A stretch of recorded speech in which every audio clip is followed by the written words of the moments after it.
गिबियावनो बनगाव दख'रा दुलाराय बर' फरायसा आफादनिफ्राय नोंथांमोननि सोमोन्दै बयनिसिमबो गाहाम हामलायनाय जासिनाय थाबाय। जोङो बनगाव दख'रा दुलाराय बर' फरायसा आफाद एबसु, लोरगि थियाटार ग्रुप आरो बनगाव दख'रा दुलाराय बर' हारिमु आफाद मोनथाम आफादजों जोङो जथायै थांनाय 1 एप्रिलनिफ्राय जागायनानै दिनै 10 एप्रिलसिम जोङो हारिमु मावबादा खुंफुंनाय जादोंमोन।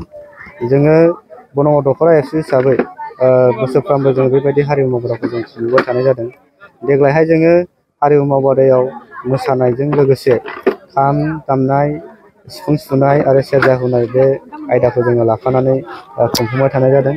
जोङो बनगाव दख'रा एबसु हिसाबै जोङो हारिमु मावबादा खुंफुंनायनि गेजेरजों गोबांथार सोलोंसाफोरखौ जोङो गोबां गुबुन गुबुन जायगायाव मोसाहैनाय जोङो बेखौ नुनो मोनदों। गुबुन गुबुन जायगायाव थांनानै मोसाहैखांनायनि उनाव बिथांमोना सार्टिफिकेट लाखांनानै बिथाङा जोंनि ओनसोलाव गोबांथार बेबायदिनो सोलोंसाफोरखौ लानानै फोरोंफैनाय बेबायदि जोङो गोबांथार जोंनि हारिमु मावबादानि गेजेरजोंनो जोङो मोनबाय थानाय जादों। आरो देग्लायहाय जोङो मोनसे खाफाल गोनां होननानै जोङो सानना लानांगोन।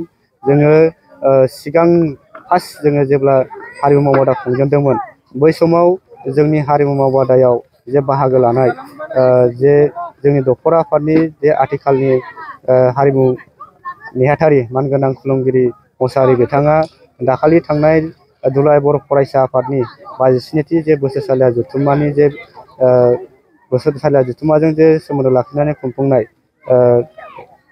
जांख्रिथायारि देंखोगिरि दैखां खुंगुर बसुमतारिनि जे देंखोमु सेनेथाम बादायलायनायाव जोंनि बनगाव दख'रा एबसुनि जे हारिमु नेहाथारि बिथाङा क'क्राझार जिल्ला एबसुनि जानानै बाहागो लानानै बिथाङा नैथि मासियाव देरहासार जानानै बान्थाखौ मोननो हादों। बियो जोंनि दख'रा आफादनि थाखाय जोबोद गोग्गाथाव आरो जोंनि क'क्राझार जिल्ला एबसुनि जानानैबो बिथाङा जोबोद मोनसे मोजां खौरांखौ जोंनो लाबोना होदों। जोंनि थाखाय बियो मोनसे गोग्गाथाव हिसाबै जोंनि दख'रा आफादनिफ्राय बेनो गिबि खेब जे मेथाइ खननाय बादायलायनायाव बाहागो लानानै देरहासार जानो हानाय, बियो जोंनि थाखाय खाफाल गोनां होननानै जोङो सानदों।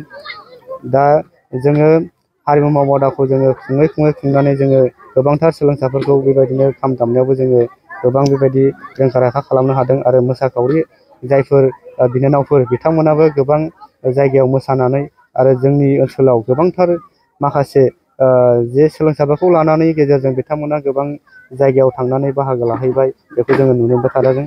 आरो देग्लायहाय जोंनि बनगाव दख'रा एबसुआ गिबि खेबनि थाखाय दख'रा आफादनि सिङाव थानाय खाग्राबारि दैहुं स्पर्टस क्लाबनि जे गेलेग्रा फोथाराव एप्रिल दाननि 20 अक्ट' बैसागनि 6 अक्ट'आव जोङो गिबि खेबनि थाखाय रंजालि बैसागु फोरबो खुंफुंनो थाखाय थाम-थिम खालामनाय जादों। बेयाव जोङो जोंनि ओनसोलनि मेलेमजिबि आरो रायजो राजा बिथांमोनखौ लानानै जोङो बे जे बैसागु फोरबो बेखौ जोङो खुंफुंनो थाखाय आखायाव लादों। जोङो मेलेमजिबि आरो जोंनि गेदेरफोरखौ जोङो मान बावनाय बे मोनसे हाबाफारि लाफानायनि गेजेरजों जोङो बाहाय मोसानाय हाबाफारि आरो गोबांथार जोङो माखासे दामग्राफोरखौ लेंहरनायनि गेजेरजों बेहाय जोङो हाबाफारिखौ खुंफुंनो थाखाय आखायाव लानाय जादों। गिबिथाराव जोंनि जे हारिमु मावबादा बेहाय स्टार्टिङाव जेब्ला जोङो मावबादाखौ खुंदोंमोन बाहाय गासै 80 सुबुंफोरा बाहागो लादोंमोन। बेनि उनाव बिथांमोना फैयै फैनानै एसे खमायबोदों, मानोना बोथोराबो बारा खाब जायाखै। ओनसोल हिसाबै गोबांथार न'खरानो गोबां खामानि दामानिजों मुखुब जानानै थायो। बिमा बिफाफोरा खामानि दामानि मावसोमो। बे हिसाबै जोंनि फंबाय बिनानावफोरा बाहागो लानो गोसोबाबो माखासे सोलोंसाफोरा बाहागो लाफैनो हायाखै आरो फारसेथिंजाय फरायसालि खुलिनायखाय फरायसालियाव थांनानै बिथांमोना टाइम मथे सफैनो हायैयाव बेहाय सोलोंसाफोरा एसे खम जादों। बे हिसाबै जोङो उननि समाव बेनिफ्राय साबसिनै जोङो खुंफुंलांनो हागोन बेखौ आसा खालामनाय थादों।